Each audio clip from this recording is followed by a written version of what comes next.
Selamat sore pemirsa, calon presiden nomor urut 1 Anies Baswedan dilaporkan ke Bawaslu RI oleh Pendekar Hukum Pemilu Bersih atau PHPB pada Senin 8 Januari 2024. Laporan ini buntut pernyataan Anies terkait lahan Capres nomor urut 2 Prabowo Subianto yang menyebutkan bahwa memiliki 340.000 hektar dan anggaran 700 triliun rupiah hanya untuk pembelian alutsista bekas dalam debat Capres ketiga yang diselenggarakan oleh KPU pada Minggu 7 Januari lalu. Perwakilan PHPB, Subadrianuka mengatakan bahwa anggaran Kemenhan tidak mencapai 700 triliun rupiah. Begitu pula luas bidang tanah milik Prabowo yang sempat diungkapkan oleh Anies. Oleh sebab itu pihaknya menilai pernyataan Anies Baswedan tidaklah benar. Ia kemudian membeberkan total lahan pribadi yang dimiliki Prabowo tercantum dalam laporan harta kekayaan penyelenggara negara atau LHKPN. Tercatat Prabowo memiliki tanah dan bangunan senilai 275 miliar 320 juta 450 ribu rupiah. Melalui laporannya, Subadria menduga Anies telah melanggar pasal 280 ayat 1, junto pasal 521 Undang-Undang Pemilu, dan juga pasal 72 ayat 1 huruf C Peraturan KPU nomor 20 tahun 2023 tentang kampanye pemilu.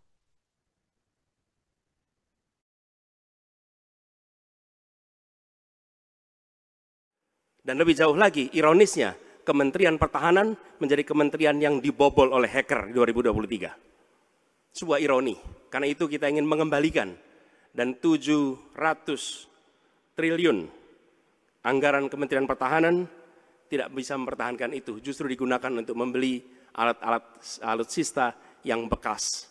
Di saat tentara kita lebih dari separuh tidak memiliki rumah dinas. Sementara menterinya punya, menurut Pak Jokowi, punya lebih dari 340 hektar tanah di Republik ini. Ini harus diubah. Tambah lagi, food estate singkong yang menguntungkan kroni. Terkait pelaporan Anies Baswedan ke Bawaslu RI, kami juga telah tersambung dengan perwakilan PHPB, ada Subadrianuka. Selamat sore, Mas Subadria. Selamat sore Mbak. Baik, atas laporan PHPB ini yang melaporkan Anies Baswedan ke Bawaslu RI, telah diterima laporan tersebut oleh Bawaslu pada hari Senin kemarin. Dan Betul. selain mengenai data lahan milik Prabowo, sebenarnya apa saja dasar atas pelaporan tersebut? Oke, baik. Terima kasih Mbak sudah eh, berkenan mewawancari kami. Kami dari PHPB, Pendekar Hukum Pemilu Bersih, yang menginginkan pemilu damai, pemilu tanpa adanya kecurangan dan tanpa adanya kegaduhan. Jadi kami kemarin telah resmi melaporkan paslon urut 1 Bapak Anies Baswedan ke Bawaslu terkait adanya pernyataan-pernyataan beliau pada saat debat Capres yang mengatakan terkait tanah 340 hektar, terkait penilaian dan lain sebagainya. Menurut kami ini jelas sangat melanggar, ada aturannya di Perkap, dan uh, banyak pernyataan-pernyataan beliau pada saat itu terlalu mendiskreditkan paslon, dan itu seharusnya tidak boleh melanggar.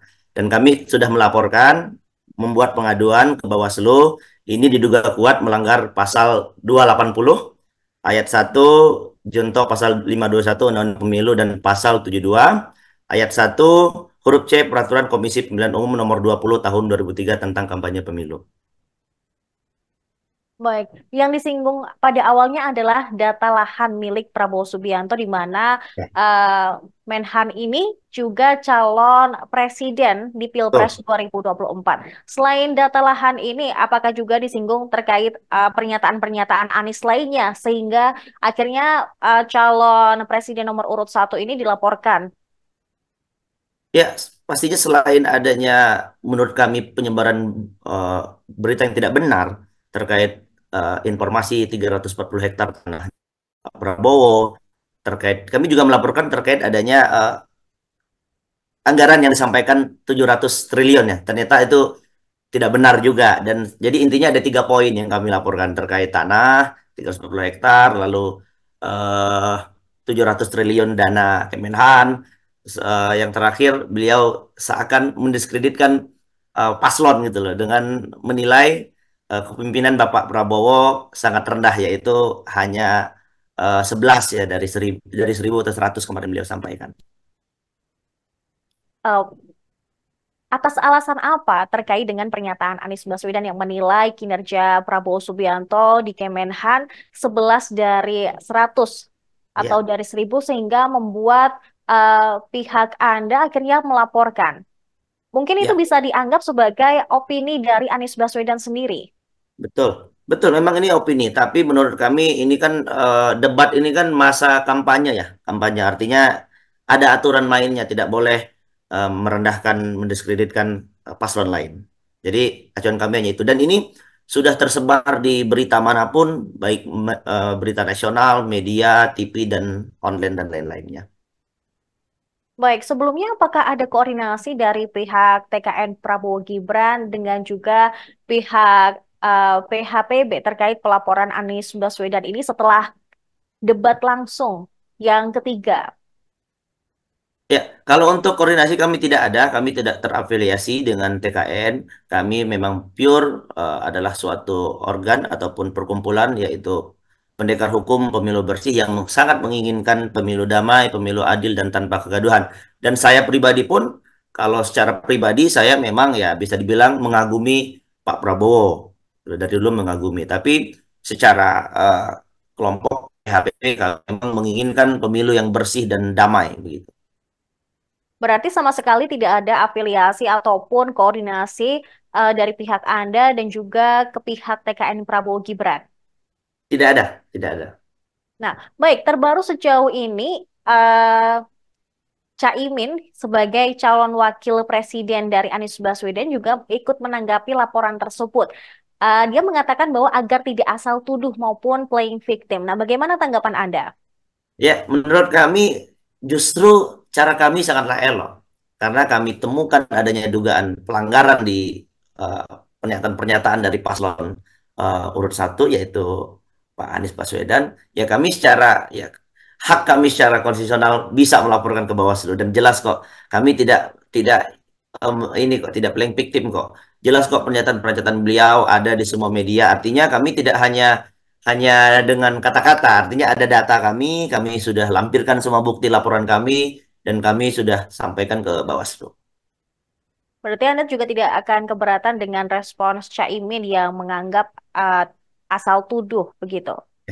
Ya menurut kami tidak asal tuduh, justru kami bukan hanya menuduh, tapi memang ada kok di semua media berita-beritanya dan penyampaian daripada beliau yang menyatakan, dan itu jutaan masyarakat menonton kok pada saat debat Capres. Artinya kami tidak asal menuduh, dan pernyataan yang kami laporkan terkait komentar beliau yang sudah beredar di mana-mana. Pernyataan Anies Baswedan ini yang sudah disiarkan melalui televisi ketika debat Capres yang ketiga pada hari Minggu lalu, apakah ini juga menjadi salah satu bukti pelaporan Anies Baswedan ke Bawaslu? Ya, betul. Salah satunya itu kami sudah lampirkan ke Bawaslu beberapa bukti bukti video. Salah satunya itu kami lampirkan pada saat pelaporan kemarin. Baik, ini memantik beberapa respons di kalangan masyarakat. Ada yang mendukung pelaporan ini maupun juga ada yang kontra. Nah, sebagian juga menilai pelaporan ke Bawaslu ini dinilai sebagai serangan politik ke pasangan Amin, Anies Baswedan dan Muhaimin Iskandar. Bagaimana menurut Anda? Ya, kalau menurut kami pribadi, saya pribadi, yang namanya pro kontra itu pasti ada, sah-sah saja masyarakat berkomentar, dan kami juga memiliki hak untuk membuat dan melaporkan ketika ada sesuatu yang menurut kami janggal, menurut kami melanggar, ya kami juga berhak. Karena kembali lagi, jargon kami dari PHPB sangat menginginkan pemilu yang adil, jujur, bersih, dan damai. Setelah laporan ini diterima oleh Bawaslu, apa yang diharapkan dari PHPB sendiri? Ya, artinya kami berharap kiranya Bawaslu bisa menindak tegas terkait laporan kami ini, sehingga ke depannya tidak ada pernyataan-pernyataan dari pihak manapun maupun paslon yang dinilai menurut kami melanggar dan mendiskreditkan paslon lain karena itu tidak baik menurut kami ya. Jadi harapan kami semoga Bawaslu bisa menindak tegas terkait laporan kami. Baik, terima kasih Mas Subatria atas penjelasan Anda mengenai pelaporan yang dilayangkan PHPB kepada Anies Baswedan melalui Bawaslu ini. Selamat sore. Selamat sore, terima kasih. Baik pemirsa, calon presiden nomor urut 1 Anies Baswedan menyebut capres nomor urut 2 Prabowo Subianto memiliki tanah seluas 340.000 hektar ketika debat ketiga capres yang digelar oleh KPU pada hari Minggu 7 Januari 2024. Dan menurut Anies, hal tersebut secara terbuka pernah disampaikan oleh Presiden Joko Widodo atau Jokowi. Lantas bagaimana fakta pernyataan Anies tersebut? Nah, mengutip Kompas.com dalam debat Pilpres 2019, Jokowi pernah menyinggung terkait pemilikan tanah Prabowo. Saat itu Jokowi mengatakan Prabowo menguasai lahan luas di Kalimantan Timur sebesar 220.000 hektar dan juga di Aceh Tengah maksud kami dengan luas 120.000 hektar. Namun ditegaskan Jokowi, pembagian tersebut tidak terjadi di era pemerintahannya. Sebelumnya, Prabowo lantas membantah pernyataan Jokowi yang menyebut dirinya menguasai 220.000 hektar tanah di Kalimantan Timur dalam bentuk hak guna usaha atau HGO. Menurut Prabowo, lahan yang ia kuasai di Kalimantan Timur luasnya hampir 400.000 hektar. Dia lantas mengungkapkan komitmennya untuk mengembalikan HGU yang ia miliki kepada negara jika dibutuhkan. Sementara itu, juga mengutip laporan harta kekayaan penyelenggara negara (LHKPN) dari Komisi Pemberantasan Korupsi yang dilaporkan pada 31 Maret 2023, Prabowo melaporkan harta yang dimilikinya sebesar 2,04 triliun rupiah tanpa utang. Dalam keterangannya, Prabowo memiliki sejumlah tanah dan bangunan senilai 75,32 miliar rupiah. Tersebut terbagi dalam yang pertama ada tanah dan bangunan seluas 841 meter persegi per 580 meter persegi di Jakarta Selatan dengan hibah tanpa akta senilai 32 miliar 666.905.000 rupiah. Kemudian tanah seluas 48.970 meter persegi di kota atau Kabupaten Bogor. Hasil sendiri dengan nilai 9 miliar 794 juta rupiah. Kemudian tanah seluas 8.905 meter persegi di kota atau Kabupaten Bogor. Hasil sendiri jumlahnya mencapai 5 miliar 467 juta 670.000 rupiah. Kemudian ada pula tanah dan bangunan seluas 8.365 meter persegi per 2.175 meter persegi di Jakarta Selatan. Lagi-lagi hasil sendiri dengan jumlah 158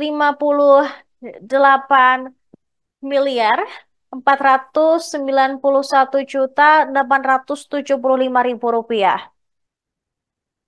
Ada pula bangunan seluas 760 meter persegi di kota atau Kabupaten Bogor dengan hasil sendiri senilai 5 miliar rupiah. Kemudian tanah seluas 2.100 meter persegi di kota Kabupaten Bogor hasil sendiri dengan nilainya mencapai 45 miliar rupiah. Selain itu ada juga tanah dan bangunan seluas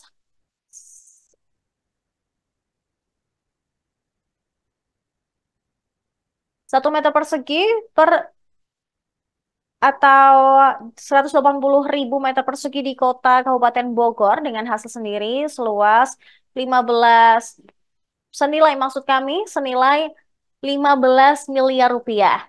Kemudian yang kedelapan ada tanah dan bangunan di Kabupaten Bogor, lagi-lagi hasil sendiri dengan nilai mencapai 400 juta rupiah. Dan yang ke-9, tanah dan bangunan seluas 10.000 meter persegi per 800 meter persegi di kota Kabupaten Bogor. Hasil sendiri dengan nilainya mencapai 3 miliar rupiah. Bangunan seluas 500 meter persegi di kota Kabupaten Bogor dengan hasil sendiri ini yang terakhir mencapai 500 juta rupiah.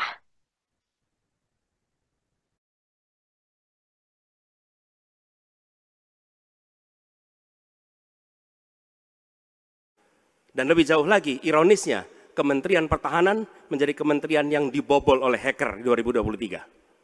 Sebuah ironi, karena itu kita ingin mengembalikan dan 700 triliun anggaran Kementerian Pertahanan tidak bisa mempertahankan itu, justru digunakan untuk membeli alat-alat alutsista yang bekas. Di saat tentara kita lebih dari separuh tidak memiliki rumah dinas. Sementara menterinya punya, menurut Pak Jokowi, punya lebih dari 340 hektar tanah di Republik ini. Ini harus diubah. Tambah lagi, food estate singkong yang menguntungkan kroni, merusak lingkungan, dan tidak menghasilkan. Ini harus diubah. Dan lebih jauh lagi, ironisnya, Kementerian Pertahanan menjadi kementerian yang dibobol oleh hacker di 2023.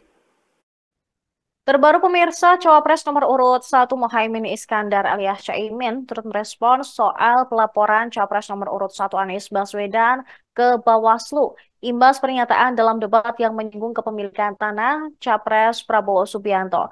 Menurut Caimin, forum debat harus dihormati oleh semua pihak. Dia juga meminta agar pelaporan atau pelapor tidak berlagak seperti korban alias playing victim. Hal dikatakan di Lampung Tengah pada Selasa 9 Januari 2024. Dia mengatakan apa yang dimulai di dalam debat harus diselesaikan di forum debat itu pula. Sementara itu, Koordinator Divisi Penanganan Pelanggaran dan Data Informasi Bawaslu RI, Puadi, mengaku telah menerima laporan terkait Anies Baswedan pada hari Senin kemarin. Dia mengatakan Bawaslu akan melakukan kajian awal sebagaimana diatur dalam Peraturan Bawaslu Nomor 7 Tahun 2022 tentang temuan dan laporan atau pelanggaran. Sebelumnya diketahui calon Presiden nomor urut 1 Anies Baswedan dilaporkan ke Bawaslu RI. Mantan Gubernur DKI Jakarta ini dilaporkan sebab diduga melakukan fitnah terhadap Capres nomor urut 2 Prabowo Subianto. Dugaan fitnah terkait pernyataan Anies dalam debat calon peserta pemilihan umum Presiden 2024 di Istora Senayan, Jakarta, ihwal anggaran Kementerian Pertahanan yang menurutnya berjumlah sebesar 700 triliun rupiah dan juga bidang-bidang tanah yang dimiliki Prabowo seluas 340.000 hektar. Adapun Anies dilaporkan oleh kelompok diri sebagai pendekar hukum pemilu bersih atau PHPB ke Bawaslu RI pada Senin 8 Januari 2024. Subadria selaku perwakilan PHPB menegaskan dua pernyataan Anies tersebut tidak benar.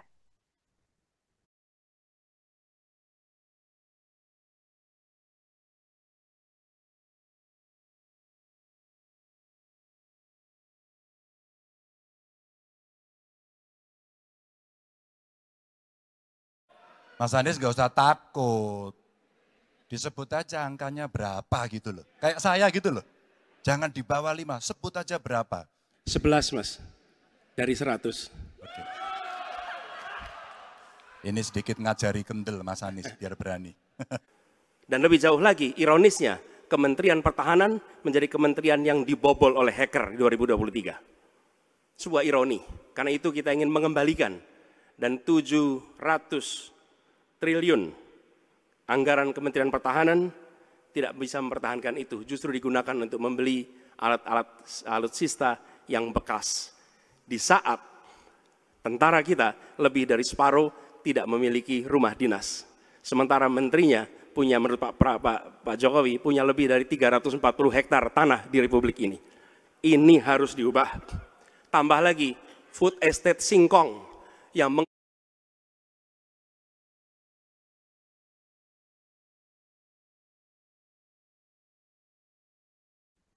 Demikian informasi kali ini pemirsa, dan jangan kemana-mana karena setelah ini akan ada berbagai program lainnya hanya di Tribun News dan juga aplikasi Tribun X. Download Tribun X sekarang, menghadirkan lokal menjadi Indonesia.